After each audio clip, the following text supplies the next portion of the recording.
Hola a todos, buenas noches. Un placer estar con ustedes una vez más en este Hablando con Expertos que, bueno, planificamos para ir dando respuesta a tantas preguntas que nos llegan a través de nuestras redes sociales.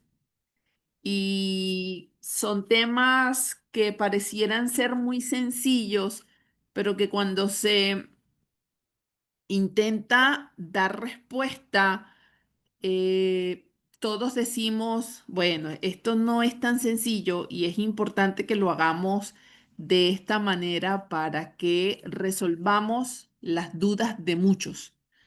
Que realmente el problema no está en la duda, sino que la gente se queda con las dudas por pena a preguntar, por miedo escénico. Hay tantas razones para dejar de prestarle atención a algo tan importante como esto, que es la actualización de la neonatología.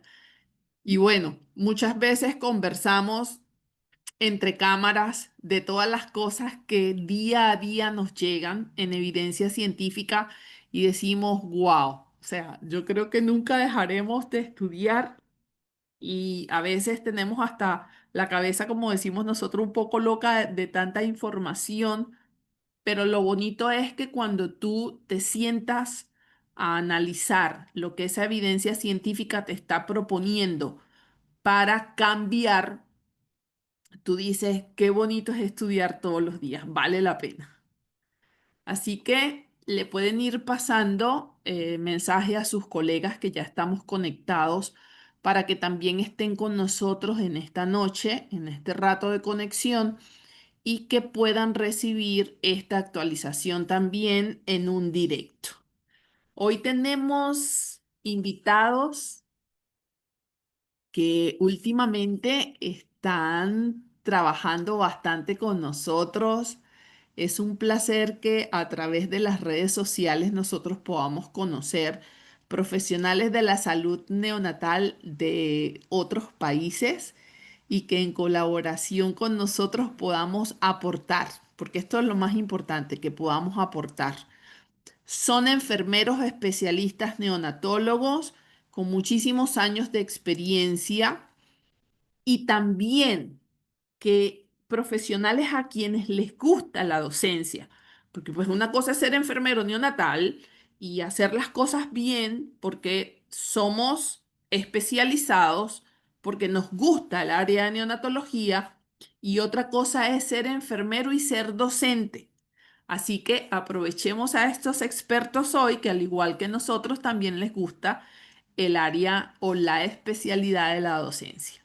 Tenemos a Javier Pérez, enfermero mexicano.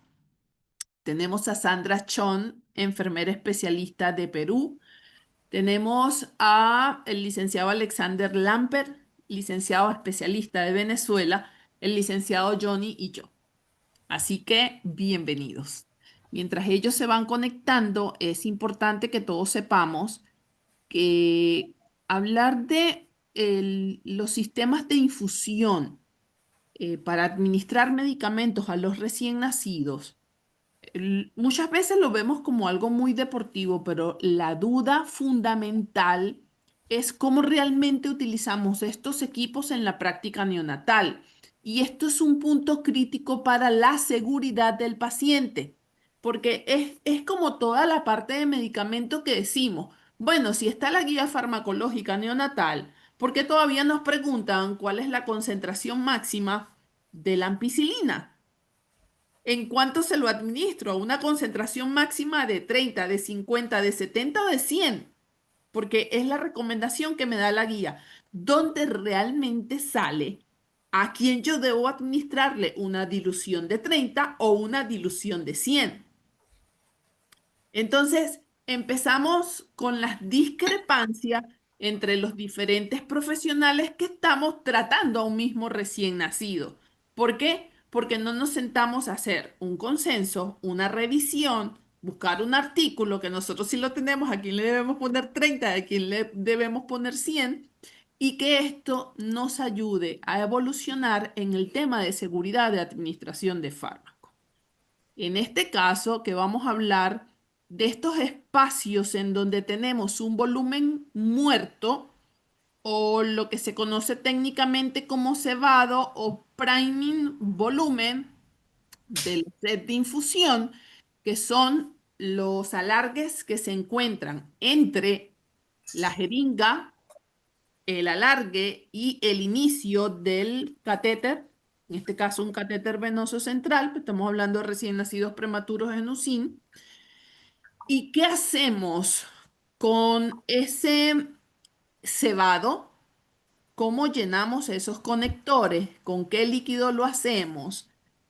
Para que se maneje correctamente y evitemos la subdosificación o el retardo en la administración de fármacos. Escuchen bien, bien, tenemos dos opciones. Es más, pueden ir agarrando su lápiz y haciendo, a mí me encantan los mapas mentales, no sé a ustedes, a mí me encanta estudiar sacando flechas y más flechas y a la derecha y a la izquierda y voy organizando mis ideas de esa manera. Tenemos dos posibilidades, tenemos subdosificación inicial o retraso en la administración del fármaco. Y ya más adelante vamos a ir explicando esto de mejor manera. La administración de un volumen mayor al deseado también, con algunas opciones que han aparecido en el tiempo, en donde básicamente nos guiamos por la recomendación de un médico, pero cuando nos sentamos a analizar la cantidad de dosis y volumen que estaba recibiendo el recién nacido, nos dimos cuenta que estábamos administrando mayor cantidad. Entonces, todos estos puntos los vamos a ir conversando con los expertos para que nos expliquen cómo ellos trabajan estos temas con la actualización de las bombas de infusión de medicamentos, que son las bombas de jeringa. Bienvenido, Javier. Buenas tardes, un saludo.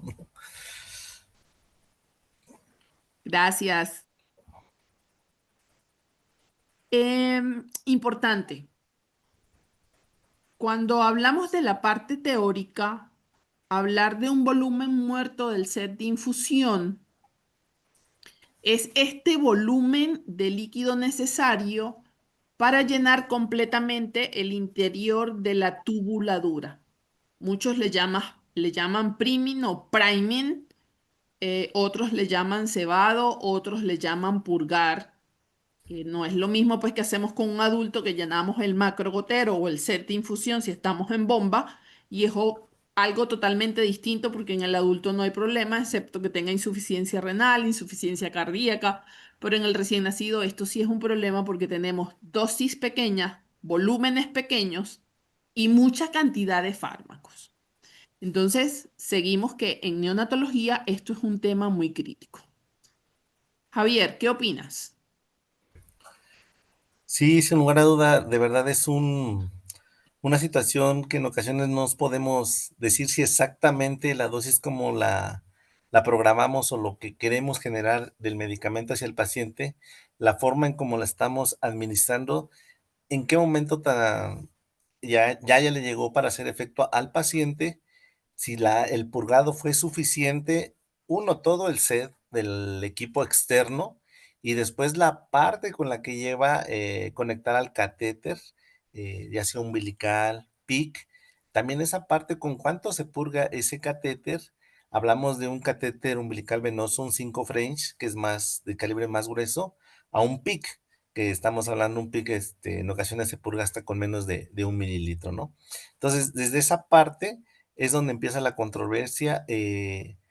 Preparo doble dosis, preparo dosis y media. Es otro de los grandes detalles que también consideramos para que el medicamento pues llegue lo más cercano a la punta del sede y del catéter y puede llegar lo más pronto posible al paciente y lograr el efecto deseado.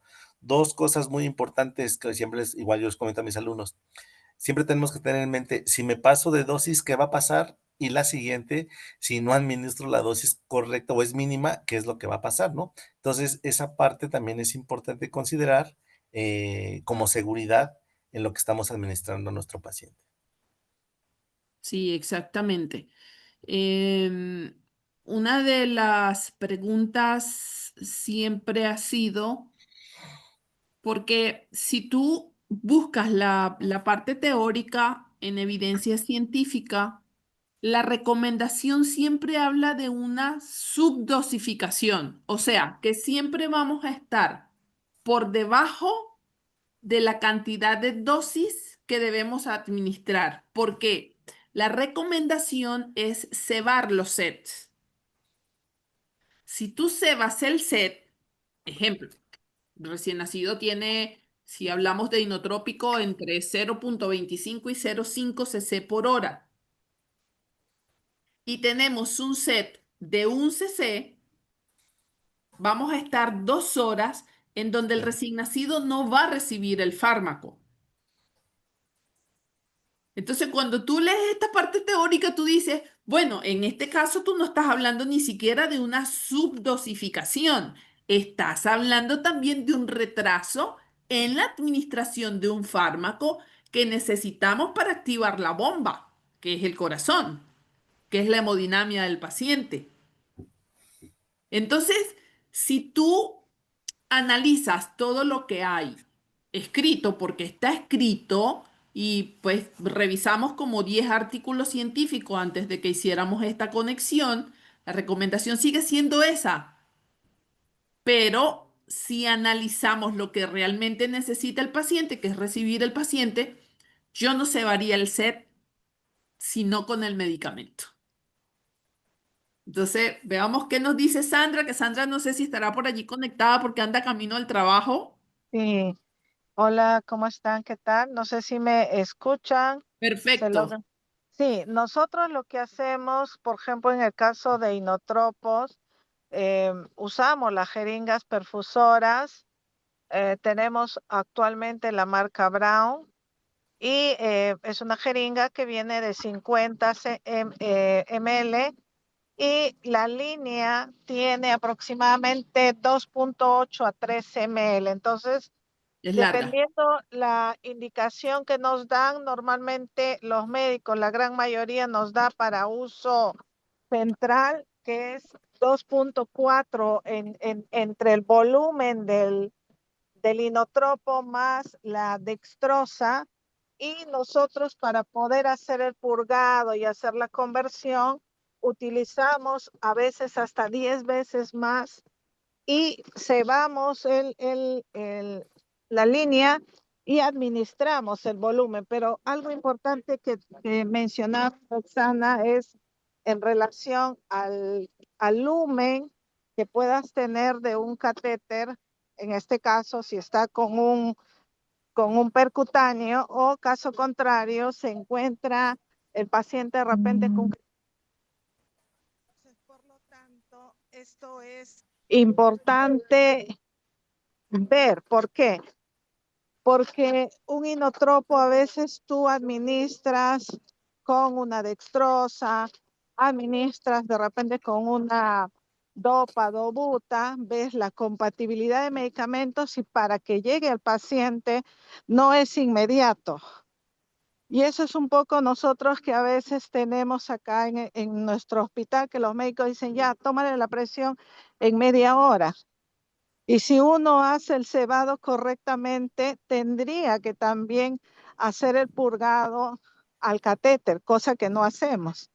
Entonces le digo a los médicos, esto va a demorar más de media hora, porque si tú administras 0,1 cc o 0,2 cc por hora, para que llegue al paciente, como mencionas, es aproximadamente entre media hora a una hora. Entonces, lo que nosotros ya hemos consensado acá, si un paciente está con inotropos aunado a concentraciones de alta osmolaridad o soporte nutricional, ver en realidad que ese paciente no esté con lípidos. ¿Por qué?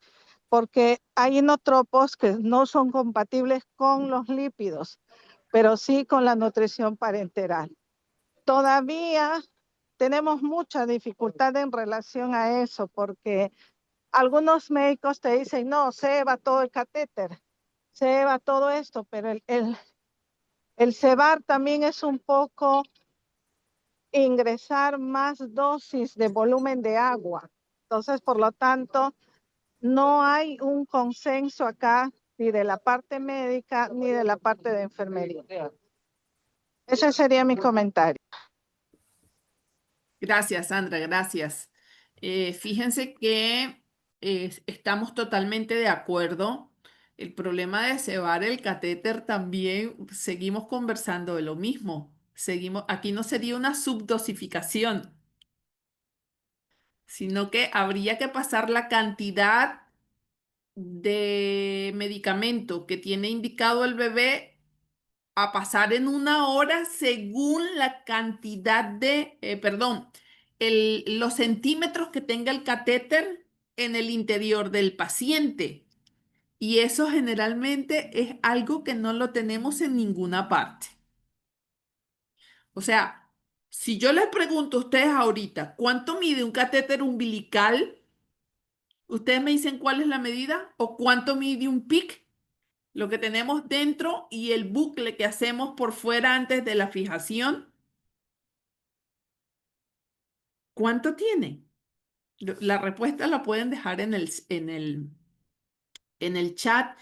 Igualmente, al final, pues el licenciado Márquez estará diciéndoles cuál es la cantidad que tiene según el catéter, según los diferentes sets, para asegurar que este fármaco realmente llegue al paciente de inmediato una vez que se inicie la infusión y que no haya pérdida ni en tiempo ni en concentración. Hay algo que conseguimos en la parte de haciendo la revisión de la teoría del cebado con el propio fármaco y fíjense lo que dice. Algunos protocolos pueden indicar cebar la línea con una pequeña cantidad del propio fármaco. Sin embargo, esto es menos deseable en neonatología porque significa que una pequeña porción del fármaco se desperdicia en la línea o se administra como un bolo inicial no controlado. Solo se consideraría si el volumen de la dosis es muy grande y el fármaco es de bajo riesgo. Importante, si se hace el volumen de cebado debe ser conocido y restado del volumen total a infundir para asegurar la dosis correcta. Nos siguen recomendando hacer cebado con una solución 0,9 antes de que empiece realmente a pasar el fármaco. Esa es la recomendación teórica, esa es la recomendación de las empresas fabricantes de las bombas también. Ahora, ¿qué nos dice a nosotros la experiencia? Porque el problema de nosotros es que a veces sabemos mucho, pero no escribimos, no hacemos una investigación. Y hasta que eso no suceda, pues la recomendación de nosotros queda así, como recomendación y ya está.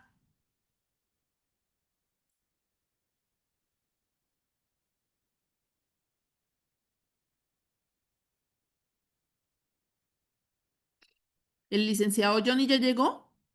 No sé si estará conectado por allí. Bueno, seguimos en la parte teórica que nos dice que existen riesgos de cebar las líneas con el fármaco y luego empujarlo con la solución. ¿Por qué? Si nosotros hacemos colocamos el medicamento y cebamos el set o el espacio muerto, por supuesto que nos va a quedar medicamento por la pequeña cantidad entre la jeringa y el set, o nos queda en el set y en la jeringa ya no nos queda nada.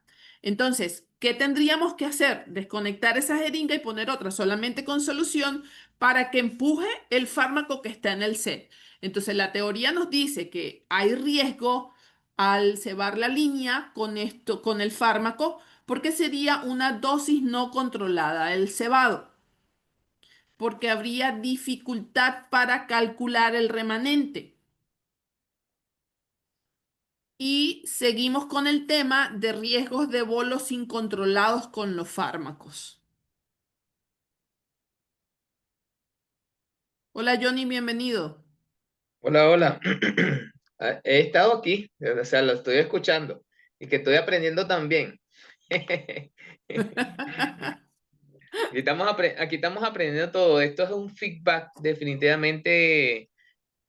Por eso que me encanta hacer esto hablando con expertos y hasta los live también, porque a pesar que uno es el que transmite a través de las pantallas, a través de la experiencia de las personas, uno se va enriqueciendo de toda la información, de toda la experiencia.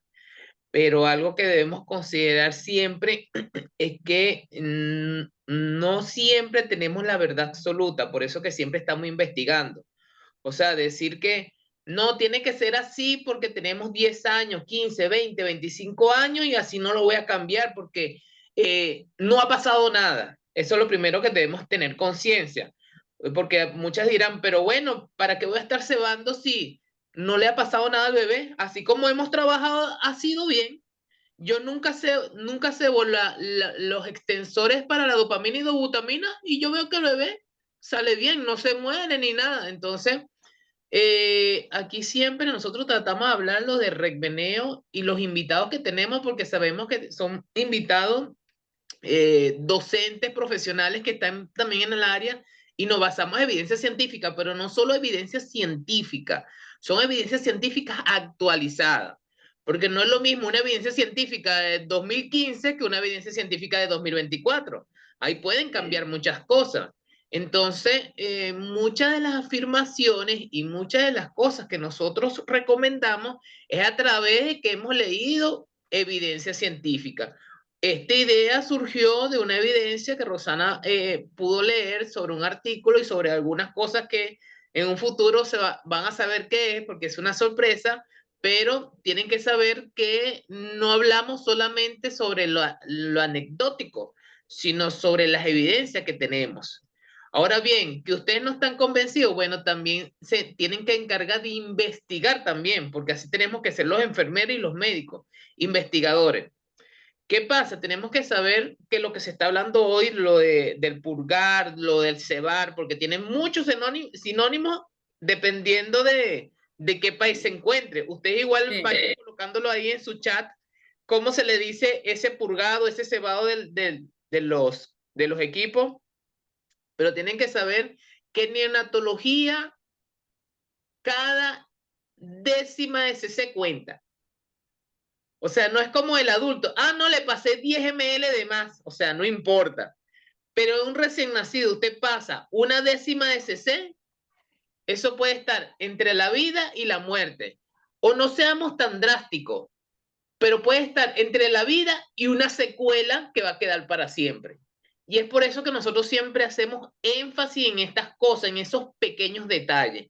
Ahora bien, ¿cómo pasamos nosotros los medicamentos? A través de equipos como SET, llámese cassette, llámese extensores, llámese K50, todos estos SET que te permiten llegar desde la bomba o desde la jeringa al catéter, estos SEC tienen muchas veces muchos recorridos.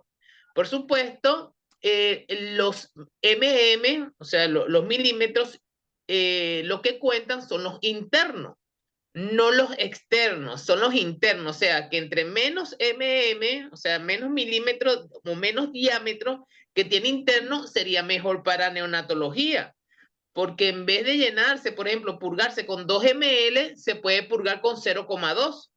Entonces también eso es importante. No hay medicamentos, al menos que se lo pase directamente, pero si se lo pasas directamente, estás cometiendo un error también en neonatología. Es muy poco los medicamentos que lo puedes pasar por flux, a menos que sea de urgencia, como la adrenalina, que lo puedes pasar por flux directamente a la llave 3 vías. Pero los otros medicamentos que deben durar tiempo, 30, 1 hora, 2 horas, 6 horas, tienen que pasarse a través de extensiones porque la jeringa se tiene que poner en la bomba. Entonces, es allí el asunto que nosotros queremos atacar. ¿Qué dicen las evidencias? ¿Qué dicen los expertos? Y para eso estamos nosotros hoy aquí. Bueno, fíjate que con respecto al tema, ahora que hablas de la administración de medicamentos, hablando de antibióticos tiempo dependiente, ya hay evidencias científicas de antibióticos que se están administrando en 24 horas continuas. Todavía no ha llegado a neonatología, pero es una opción para poder producir la lisis de la bacteria. No en en los fármacos concentración dependiente, sino en los tiempo dependientes. Entonces, cada vez que nosotros nos sentamos a investigar un tema como esto, vamos adquiriendo más de lo que la evidencia científica nos está trayendo. Fíjate, otra de las cosas que dice, cuando se hace el purgado con el medicamento, es que si hay una flebitis, lo primero que va a caer en la vena es el medicamento y esto incrementa el factor irritante o vesicante del fármaco. Entonces, esa es otra de las recomendaciones por las cuales ellos dicen que debemos cebar con solución y no con el fármaco. También hablan de un mayor desperdicio del fármaco. En muchos casos, una porción del fármaco utilizado para cebar la línea podría no llegar al paciente o no ser necesaria, aumentando un desperdicio del medicamento y también complejidad y potencial de error. Este método implica una secuencia más compleja de preparación y un manejo más minucioso de dos jeringas, que sería la jeringa con la que preparamos el fármaco y cebamos el set, y la otra jeringa que sería la que contiene solución, que es la que vamos a poner de segunda opción. Cuantos más pasos y más manipulaciones, mayor siempre será el riesgo humano, especialmente en un entorno de alta presión como la UCI. Entonces, ¿por qué cebar con un diluyente es la norma de oro? Y fíjense que lo ponen como norma de oro. Entonces, anteriormente teníamos un problema con la administración de los fármacos en bolo, porque realmente eso era lo que hacíamos o seguimos haciendo.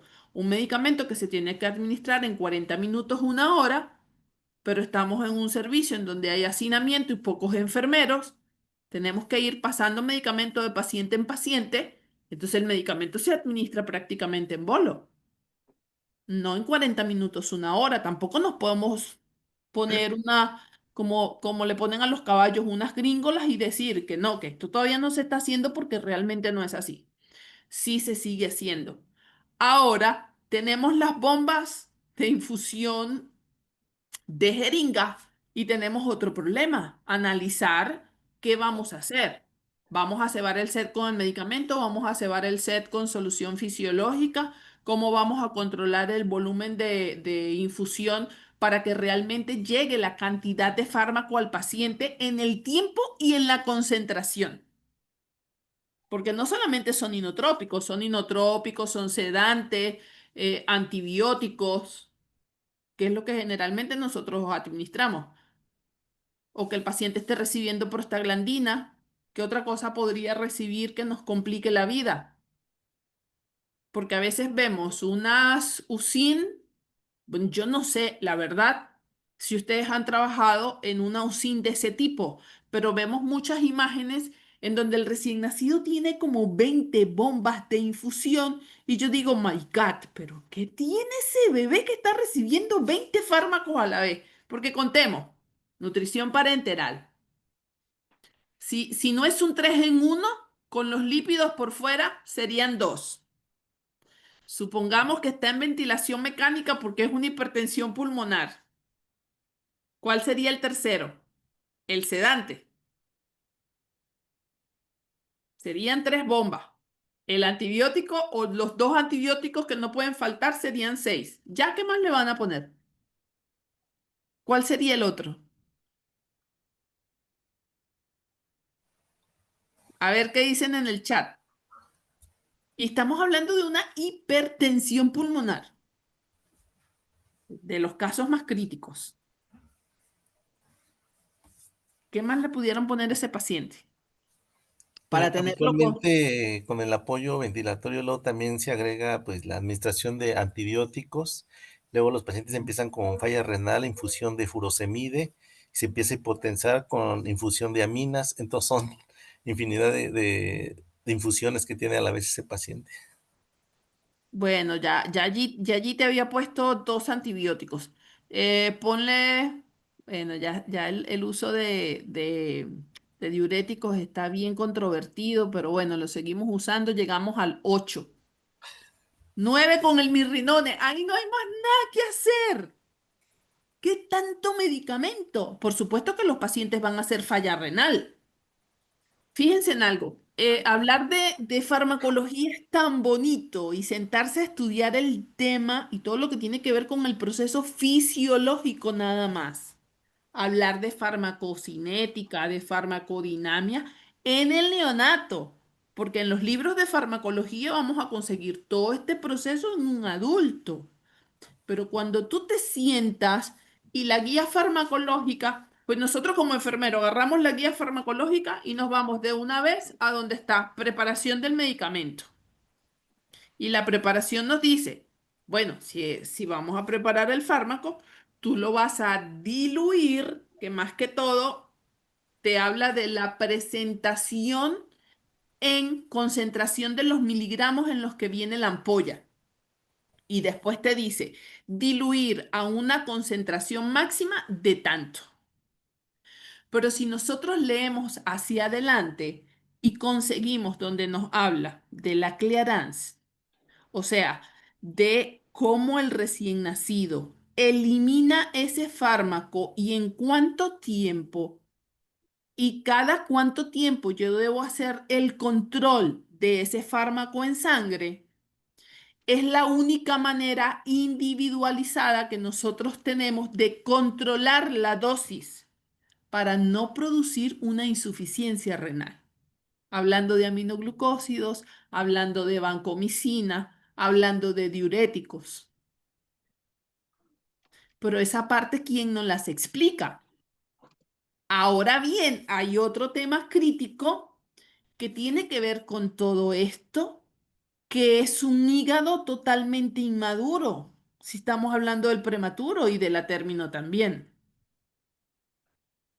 Entonces, todas esas cosas nos van haciendo comprender cada vez más que el tema de farmacología en cualquiera de sus vertientes es un tema complejo en neonatología.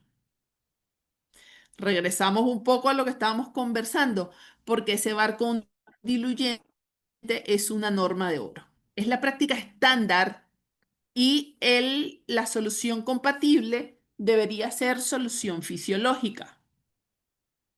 Antes de conectar el fármaco a la bomba, le garantizaríamos al paciente una dosis precisa,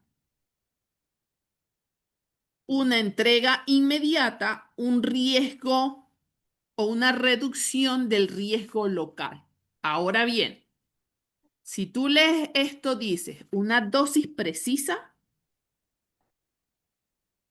porque en lo que la jeringa termine de infundir el fármaco, va a quedar fármaco en el set, ¿sí o no? Entonces la dosis no sería tan precisa. Por eso hablan de subdosificación. Entrega inmediata tampoco, porque va a pasar una hora en donde el fármaco está transcurriendo de la jeringa al set y del set al catéter y del catéter al paciente. Y una reducción del riesgo local, bueno, esto sí por el tema de que si la vena ya tiene signos fluxivos, pues vamos a saber que el fármaco no va a irritar más esa vena. Así sea un catéter central, porque el catéter central también nos puede dar una flebitis. Alexander, buenas noches, bienvenido. Hola Roxana, buenas noches, ¿cómo están? Cuéntenos su experiencia. Saludos. Mira, Roxana, ¿cuántas veces nosotros hemos visto esto? Aquí estaba dibujando. ¿Lo ven? Sí, yo Que pensé es que lo dibujaba feo. la secuencia de las llaves de tres De las vías llaves de 3 vías. en, en línea recta, en línea vertical, ¿no? En secuencia. Y bueno, ahí se conectan todas esas bombas y por supuesto el problema es, como ya dijeron anteriormente, sobre sobre lo que es las compatibilidades de los fármacos, ¿entiendes? Porque el arrastre de la amina, el arrastre del NPT, el arrastre de los antibióticos, de la sedación, de la osmoterapia, en fin. Hoy, por supuesto, me hiciste leer bastante, buscar, indagar, y por supuesto encontré, hay una bomba diferente que trae 8 lúmenes, que por supuesto esa bomba va a esperar, es como un mecanismo de que cuando pasa el medicamento, esa bomba espera y da un giro y pasa el otro medicamento. Mírenlo para que ustedes vean cómo es más o menos. ¿Lo estás viendo? Tiene 8 lúmenes Sí, es como la estrella de David. ¿Lo estás viendo? Ese es sí, un nuevo dispositivo que es francés. Se llama, ya te voy a decir, ¿cómo se llama? Se llama el Edelweiss Multiline de 8 lúmenes. Tiene 8 lúmenes, 8. ¿Qué pasa con ese dispositivo? Que ese dispositivo espera que, por supuesto, pasó la noradrenalina en el tiempo, da el giro y ahí pasa la NPT. Te da un tiempo prudencial para que no exista lo que es el choque de medicamentos o las compatibilidades que hay en esas fluctuaciones de medicamentos que pasan a través del catéter venoso central o el PIC, ¿no?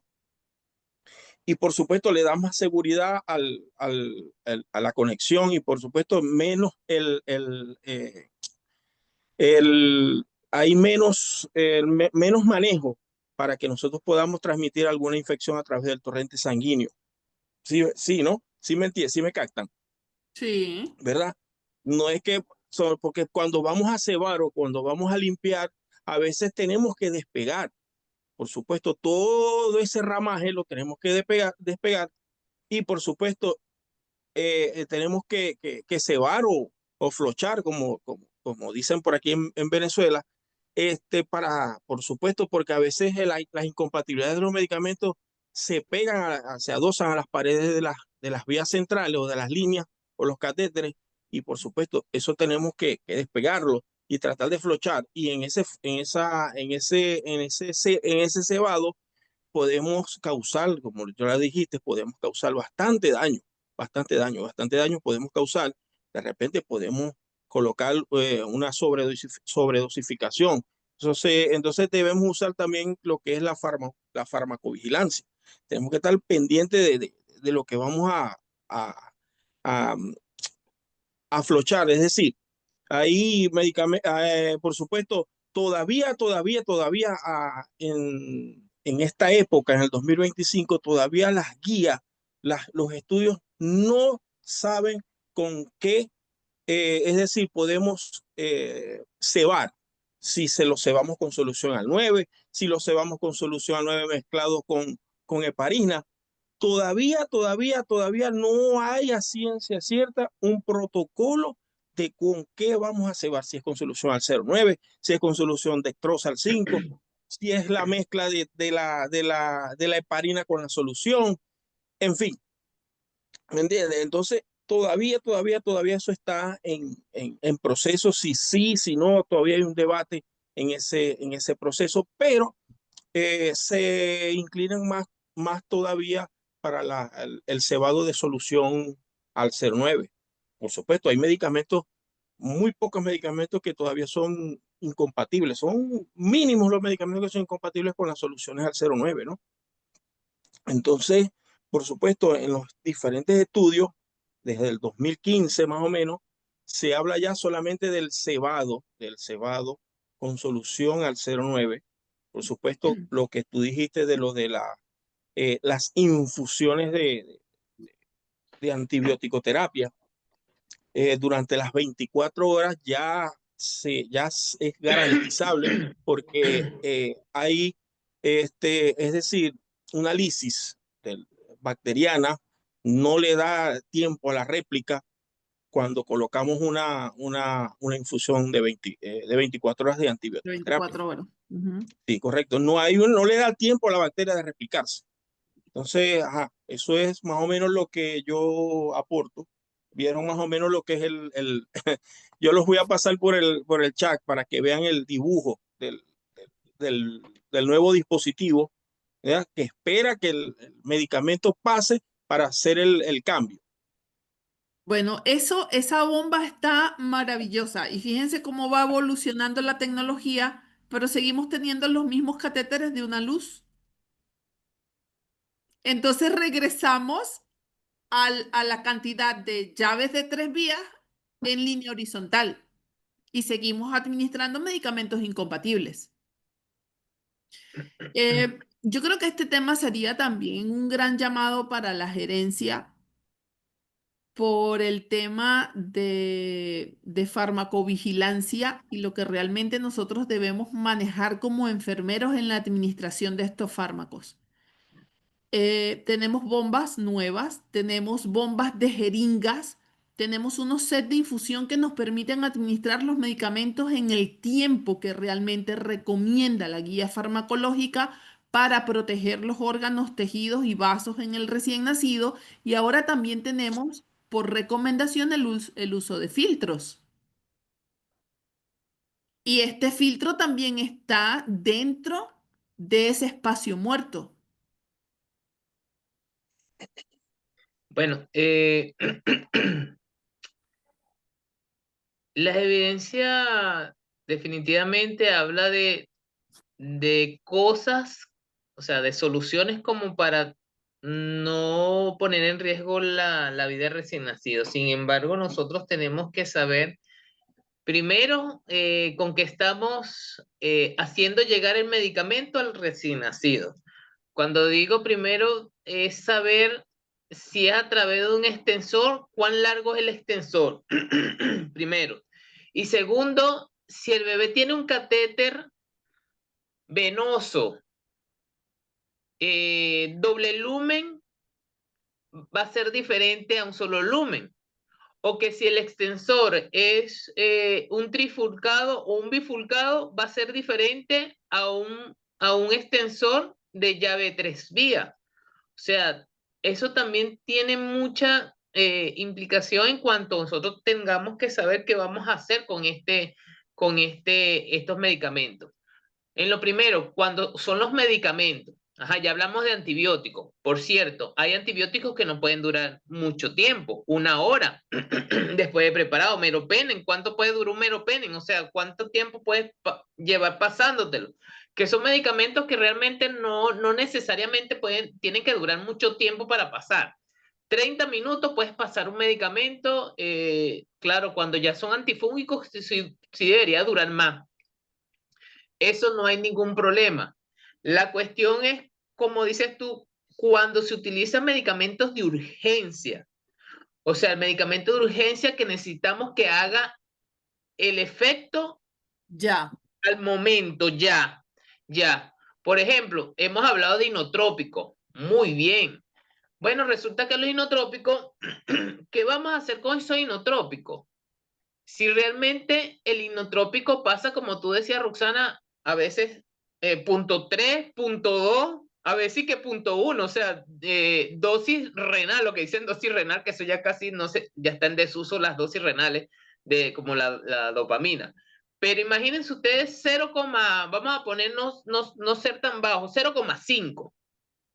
Y resulta que el SEC tiene 2 ml y el catéter tiene 1 ml. O sea, ahí entre todos esos son 3 ml.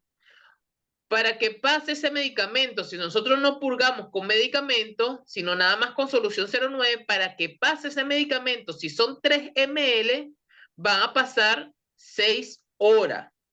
Si lo estamos poniendo a 0,5 ml por hora. O sea, para que ese medicamento llegue al recién nacido, van a pasar 6 horas que van a pasar. Eso por un lado. Entonces, ¿cuándo va a ser el efecto realmente? Ahora, por otro lado, es un solo catéter, monolumen.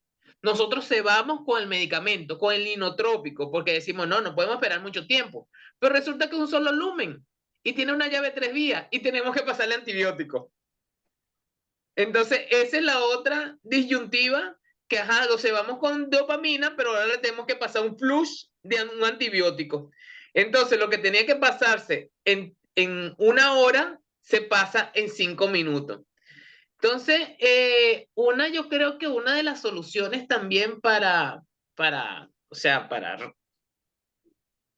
la seguridad, como decías tú, Roxana, en un principio, es primero, bueno, que tenga catéteres multilumen o que tengan vías o accesos centrales diferentes. O sea, doble PIC o un catéter venoso, por lo menos.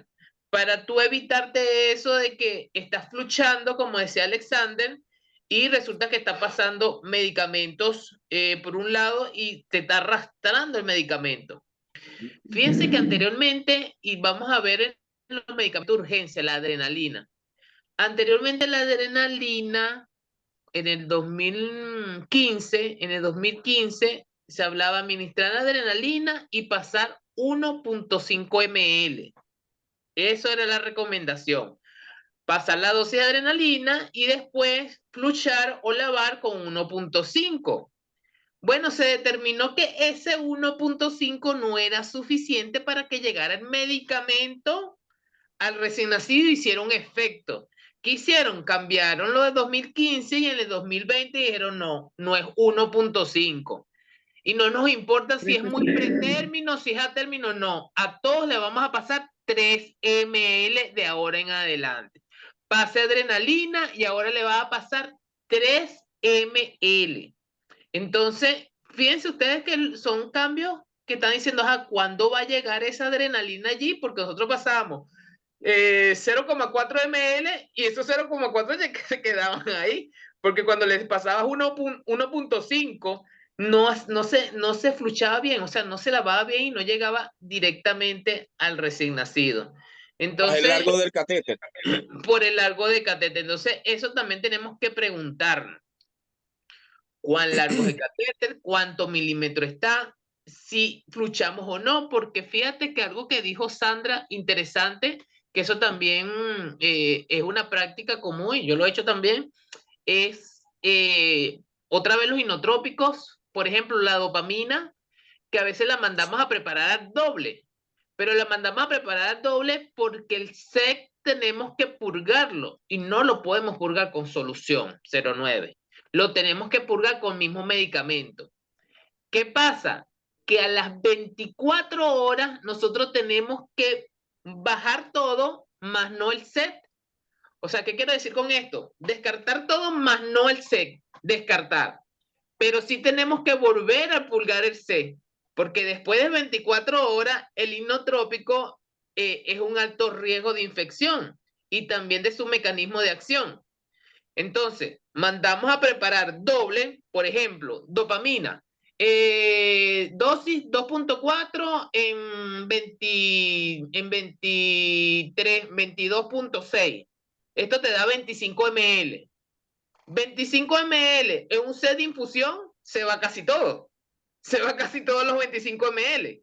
Entonces, ¿qué haces tú? Pues mandas a preparar, si tienen unidosis, 2 sec de 25 y 25, la misma dosis, por uno pulga, ok, ya pulgaste, sacaste el remanente, no te importa el remanente que quedó, ya está pulgado al sec, y ahí le conecta los 25 enteros que le corresponde. Y allí es que tú empiezas la dosis, listo, ya me aseguré.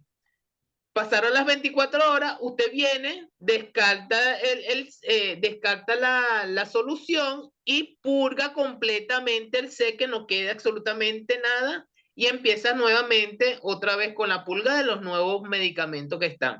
Así de complejo es. Como habían dicho, ¿es más material? Sí.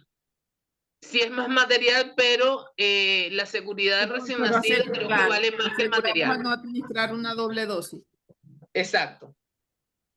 Que es el problema cuando decimos, no, pero es que yo coloco doble volumen y doble dosis y solamente va a pasar la dosis que tiene indicada el recién nacido. No, señor, porque estamos aumentando, en este caso, haciendo una diferenciación el solvente y el soluto. Estamos administrando una dosis doble, que esas son las cosas que nosotros tenemos que sentarnos a analizar. Ah, no, porque pasa 0.1 ml en 1 hora. ¿Cuánto es en dosis ese 0.1 ml? es realmente lo que le corresponde al recién nacido según el doble de concentración, porque en este caso ni siquiera es el volumen, porque no va a pasar total, es la concentración del fármaco. Rosana, algo importante y quiero que aquí los expertos también nos ayuden con su experiencia y con su amplio conocimiento con referencia de, y eso siempre nos llega las preguntas a nuestros directos, de dónde colocar si es trilumen o si es varias llaves. Bueno, primero aclarando de las varias llaves. La CDC recomienda que no se use tantas llaves. Es preferible el catéter trifurcado que el uso de varias llaves para prevenir las infecciones. Un tics por allí aparte. Pero quería preguntar a los expertos, según su experiencia y su conocimiento, esta es una pregunta que nos llega, que ¿dónde colocar los diferentes sets de infusión? Por ejemplo, la nutrición parenteral total, si tiene, del ejemplo que teníamos anterior, ¿dónde colocar el set inotrópico y por dónde pasar los antibióticos que vamos a fluchar? Vamos a imaginarnos que nada más tenemos 3 llaves, 3 vías, o también nos pudiéramos imaginar que tenemos un catéter trilumen distal, medio y proximal. No sé, como a ustedes les parezcan a los expertos. Ahí se las dejo para ver que me pueden contestar y podemos ir aclarando dudas porque eso nos llega constantemente. Le pongo el ejemplo nuevamente. Una nutrición parenteral total, inotrópico y una que queda sola sin sec, que nada más para colocar antibióticos. Tenemos un solo catéter. No tenemos otra vía, no tenemos otra vía central. Vamos a hacerlo más difícil porque esto es lo que nos sucede a nosotros todos los días en los servicios de neonatología. A ver, Johnny, ¿qué tal?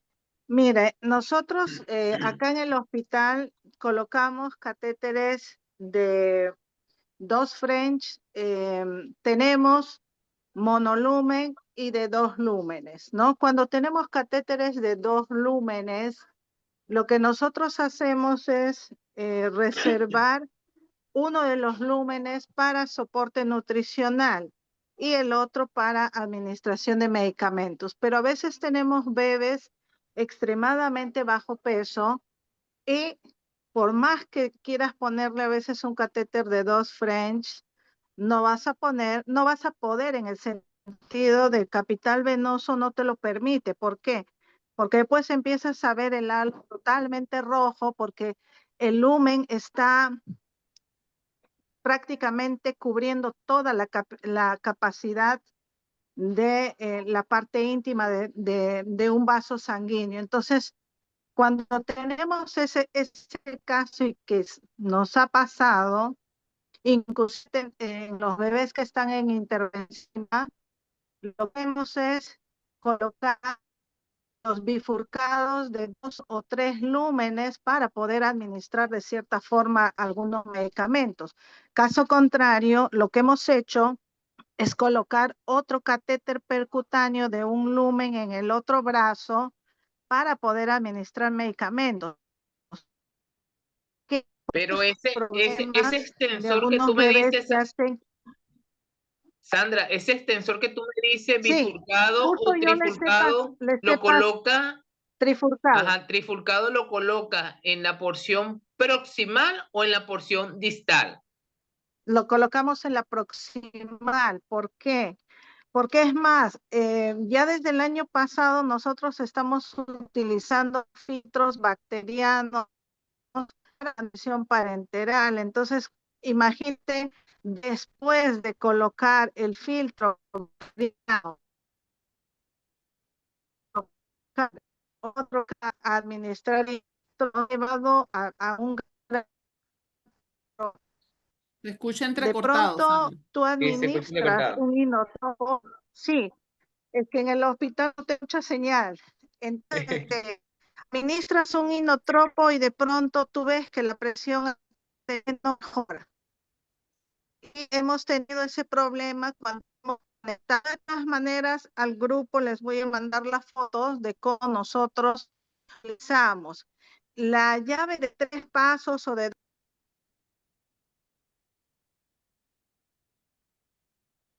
Se le fue la señal. Sí. Bueno, Javier, tu experiencia y tu conocimiento, ¿cómo hacen ustedes? Bueno, ya fuiste a escuchar a Sandra. ¿Qué hacen ustedes allá en su institución? Sí, de igual manera, en situaciones cuando el paciente está críticamente enfermo y requiere de varias infusiones a la vez y sabemos que no se pueden o no son compatibles los medicamentos, sí se toma la opción de colocar un acceso PIC extra en otra extremidad para no tener esa combinación de tantos medicamentos o con nutrición parenteral, que esa sí es prioridad. NPT, siempre, siempre, más bien siempre la dejamos sola. La dejamos sola para no contaminar la vía ni la nutrición parenteral. Esa es una situación que sí se sigue respetando y ya posteriormente en los demás lúmenes podemos infundir los medicamentos. Actualmente sabemos que para parte de la seguridad del paciente, también un detalle importante que implica de seguridad es para nosotros como personal de salud, lo que nos dicen 0 agujas. Entonces tenemos dispositivos, no sé qué tanto de esos dispositivos que se colocan del 0 agujas, también parte del medicamento, aunque nosotros decimos que limpiamos, se puede quedar en esos dispositivos o también en los filtros que se llegan a utilizar, qué cantidad o porcentaje de medicamentos se llega a quedar si no los purgamos adecuadamente, ¿no? Son otras situaciones en las que también tendríamos que hacer estudios de, de referencia, ¿no? Para estar más seguros de lo que estamos difundiendo en los pacientes. Pero fíjate, fíjense un ejemplo, y esto es un ejemplo para todos los que nos están escuchando, tanto por Zoom como por aquí por Instagram también, que nos estamos conectando, pero no están viendo lámina y no están viendo a los que se están refiriendo. Un ejemplo más didáctico que les puedo traer es un hemoderivado, concentrado globular. ¿Cómo pasamos al concentrado globular? O sea, la extensión la cebamos con solución 0,9 y después empezamos a pasar el concentrado globular. ¿Cómo lo hacen ustedes? Porque yo cebo es con el mismo concentrado globular la extensión de una vez y yo resto. Eso es lo que estoy pasando. Por ejemplo, al bebé le toca 10 ml y yo en mi jeringa, por supuesto, va a tener 10 ml, que eso es lo que le voy a pasar. Pero yo tengo que purgar el extensor. ¿Qué hago yo? Pulgo primero el extensor y yo trato que en la jeringa esté 10 ml, sin importarme cuánto está en el extensor. Porque yo en la bomba de infusión de jeringa voy a poner 10 ml. Ahí voy a poner 10 ml. Cuando la bomba me diga 10 ml es que ya pasó todo. Lo que está en el K no me interesa, porque ya yo estoy cuantificando los 10 ml. Entonces, en ese ejemplo, yo digo que yo no voy a purgar con solución 0,9 porque de aquí que llegue el concentrado globular, ya han pasado como 2,5 de solución 0,9 para allá adentro y todavía el hemodrivado no me ha pasado. Es un ejemplo que pudiera, o sea, que me acuerdo yo y que lo pudiéramos traer a la palestra como ejemplo de los pulgados y los cebados. Miren, esto lo de las precauciones de seguridad, las agencias que se encargan de estudiar los fármacos, por ejemplo, la FDA, son muy reservados para omitir alguna opinión, o sea, o para dar una recomendación. No, nosotros recomendamos, aunque sepan, cebar con medicamentos, no lo van a hacer. No lo van a hacer porque realmente no saben qué efectos adversos puede tener a mediano y a largo plazo. Entonces, ¿qué recomiendan? Bueno, hágalo con solución 0,9. A este bebé no le va a pasar nada, al menos que le metas como 30 cc de solución 0,9 y bueno, y como es sodio va a ser una hipernatremia ahora. Entonces, algo así, una exageración. Pero es eso, es eso. Cuando nosotros no sepamos con qué medicamento vamos a diluir un medicamento, o sea, con qué diluyente vamos a diluir medicamento, ¿con qué lo diluimos? O mejor dicho, ¿con qué lo reconstituimos? La reconstitución es con el solvente que traiga o con agua para inyección. Y la dilución Exactamente, o es con solución 0,9 o con dextrosa al 5%. En exacto. algunos casos que sean soluciones hipertónicas, ya tienen otro tipo de indicación. Eso. Pero bueno, ve que el tema se torna más interesante porque llegamos a la incompatibilidad de los fármacos. Y tecnológicamente tenemos los catéteres midline, que sería una opción que nos permitiría administrar los medicamentos para evitar incompatibilidad en el caso que tengamos estos catéteres de una sola luz. Porque a veces cuando mucho tenemos un pic y por ese pic administramos todo. Entonces tengamos la seguridad de que los fármacos que son incompatibles van a presentar efectos adversos en el recién nacido. O en el caso de los antibióticos, se van a anular o se van a volver tóxicos. O sea, hay un infinito de posibilidades. Y que si no estamos usando filtros, como es la recomendación actual, estamos administrando cristales de un fármaco que nosotros ni siquiera somos capaces de ver al ojo. Lo pueden ver si llevan ese medicamento al microscopio. Y mientras más llaves utilicemos o más set utilicemos entre las bombas y el catéter, más posibilidades de cristalización hay. Eso ya está evidenciado microbiológicamente, hablando del tema de la posibilidad de infección en la cantidad de accesorios que nosotros podamos colocar antes de administrar los medicamentos, se consiguieron cristales en todos los sitios de unión. Entonces, gerencialmente, vuelvo a la gerencia, es una responsabilidad muy grande comprar catéteres umbilicales de 2 luces, catéteres PIC de 3 luces y que podamos usar 2 accesos en un paciente crítico. Evitamos la incompatibilidad, y utilizar los filtros. En caso de tener uno solo, pues que se adquieran los midline y que con eso nosotros podamos hacer la administración de los antibióticos. No estamos en un vaso central, pero estamos en un vaso que está a centímetros de llegar a la vena cava superior. Pero Roxana, Entonces, aquí no es fácil tener un midline, ¿no? Aquí solamente no, allá ni una, midline, ni un vía, PIC, ni nada un- un- una vía que sea umbilical, actualización. una vía umbilical y le colocan todo ese poco de llave de 3 vías en secuencia y allá voy pues bombas y 4 medicamentos o 4 bombas en un solo catéter umbilical. Sí, bueno, eso ya lo sabemos. Pero entonces después el muchachito está con insuficiencia renal, está con un problema cognitivo que no se sabe de qué es, o se murió y le echamos la culpa a la sepsis. Sexys. Bueno, este tema está interesante, pero tampoco nos podemos alargar porque hay otras cosas que vamos a hacer con respecto a este tema de fármacos. Gracias, Javier, por acompañarnos.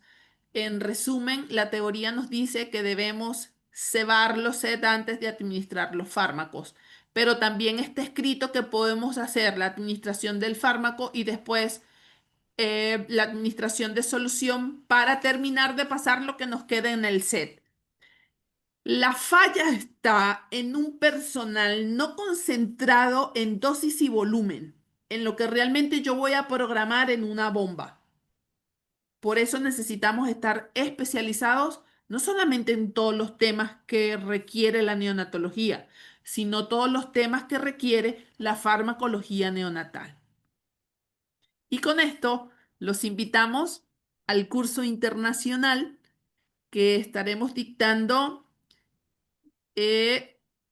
5 y 6 de septiembre, en donde contaremos con la presencia del licenciado Javier, de la licenciada Sandra, el licenciado Alexander, la licenciada Seir Nuris de República Dominicana, la doctora de Bolivia, se me fue el nombre ahorita de ella, Johnny, si te acuerdas, por Doctora favor, Cira. recuérdame. La doctora Cira, que es neonatólogo, también nos estará acompañando, y el licenciado Elvin desde Panamá. En este curso estaremos conversando de los fármacos más utilizados en UCIN y las recomendaciones basadas en, primero, en evidencia científica y segundo, en la práctica clínica del experto. Y si ustedes así lo desean, pueden ir haciendo sus consensos de esa actualización, porque está diseñada en temas para que ustedes puedan empezar a trabajar en sus protocolos de actuación en administración de fármacos a los neonatos. Igualmente, John y yo estamos trabajando en una sorpresa, por eso sí no se las podemos decir, a pesar de que los dos somos chismosos, que no nos podemos tener nada callado. Ahorita no se lo podemos decir porque estamos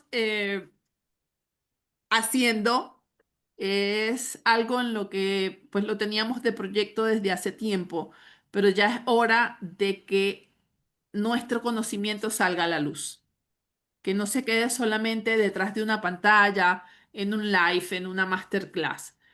Estamos intentando terminarlo para esa fecha, pero bueno, todo en el tiempo de Dios, que es lo más perfecto. La verdad que va a ser algo muy, muy, muy de provecho para todos ustedes. Así que 5 y 6 de septiembre, el curso internacional de farmacología está publicado en todas nuestras redes sociales para que se comuniquen con nuestra secretaria administrativa. Tenemos una masterclass en nutrición parenteral con actualización reciente de todos los componentes que van dentro de la preparación. De manera presencial estaré aquí en Uruguay hablando también de todo este tema de farmacología, uso de guías farmacológicas el 21 y 22 de agosto. Así que los esperamos porque en este tema tan importante también debemos actualizarnos. Yo Bueno, me también, despido.